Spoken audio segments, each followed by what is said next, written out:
কোন খাবার বেশি খেলে মানুষ কালো হয়ে যায়? আমাদের ত্বকের রং অনেকটাই নির্ভর করে জেনেটিক্স, পরিবেশ এবং খাদ্যাভ্যাসের ওপর। তবে কিছু খাবার অতিরিক্ত খেলে শরীরের মেলানিন উৎপাদন বেড়ে যেতে পারে, যা ত্বককে কালো বা মলিন দেখাতে পারে। আজকের ভিডিওতে আমরা আলোচনা করব এমন কিছু খাবারের ব্যাপারে যা অতিরিক্ত পরিমাণে খাওয়া ত্বকের রং পরিবর্তন ঘটাতে পারে।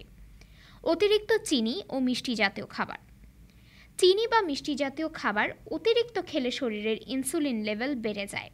এর ফলে শরীরে হরমোনের পরিবর্তন ঘটে, যা ত্বকের মেলানিন উৎপাদন বাড়াতে পারে। এছাড়াও মিষ্টি খাবার ত্বককে নির্জীব এবং রুক্ষ করে তোলে। ভাজা পোড়া এবং ফাস্টফুড। ফাস্টফুড এবং অতিরিক্ত তেলযুক্ত ভাজা পোড়া খাবারে ট্রান্স ফ্যাট থাকে, যা শরীরে টক্সিন তৈরি করে। এই টক্সিন রক্ত পরিষ্কার রাখার পরিবর্তে ত্বকের গ্লো কমিয়ে দেয় এবং ত্বক মলিন বা কালো হতে পারে। ক্যাফেইন, চা ও কফি। অতিরিক্ত ক্যাফেইন, বিশেষ করে চা এবং কফি, ত্বকের পানি শূন্যতা ঘটায়। এতে ত্বক শুষ্ক হয়ে যায় এবং রং মলিন হতে পারে। ক্যাফেইন শরীরে অতিরিক্ত স্ট্রেস হরমোন বাড়ায়, যা ত্বকের জন্য ক্ষতিকর। অতিরিক্ত লবণযুক্ত খাবার।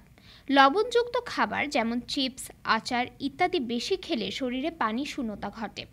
এটি ত্বক শুষ্ক ও কালচে দেখাতে পারে। পাশাপাশি অতিরিক্ত লবণ কিডনির ওপর চাপ সৃষ্টি করে, যা শরীরের ডিটক্সিফিকেশন প্রক্রিয়াকে বাধাগ্রস্ত করে।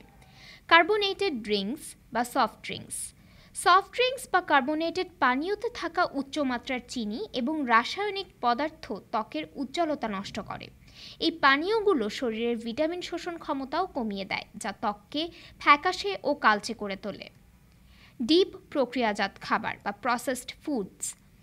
প্রক্রিয়াজাত খাবারে রাসায়নিক সংরক্ষণ উপাদান ও কৃত্রিম রং থাকে, যা শরীরে জমে টক্সিন তৈরি করে। এই টক্সিন সরাসরি ত্বকে প্রভাব ফেলে এবং ত্বকের প্রাকৃতিক উজ্জ্বলতা নষ্ট করে। অতিরিক্ত মশলা ও ঝালযুক্ত খাবার। ঝাল এবং মশলাযুক্ত খাবার অতিরিক্ত পরিমাণে খেলে শরীরের তাপমাত্রা বেড়ে যায় এবং ত্বকের ব্রণ বা কালো দাগ হতে পারে। সুস্থ উজ্জ্বল ত্বক পেতে হলে খাবারের প্রতি সচেতন হতে হবে।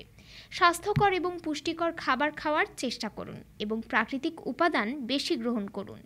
আজকের ভিডিওটি যদি আপনাদের ভালো লাগে তাহলে লাইক দিন, শেয়ার করুন এবং চ্যানেল জানবো ও শিখবো এর সঙ্গেই থাকুন।